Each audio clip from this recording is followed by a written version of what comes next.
Hello guys, nandito na kami sa Etreta. Tingnan nyo guys.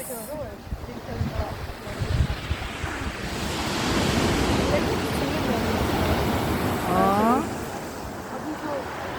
Tingnan nyo guys.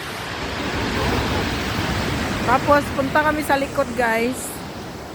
Mag-ano kami sa hagdanan.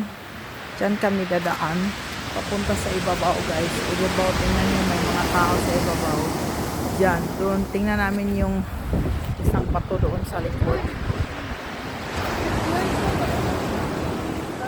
Si Alex. Ha? Ha? Oorlog. Wereldoorlog 2. Landing van de Normandië. Okay. Daar zijn ook foto's van. Saka media guys. Padulong sa ibabaw guys. Padulong sa ibabaw. Oh, dyan kami saka kahit nasakit ang tuhod ni Lula. Oh, punta kami dyan.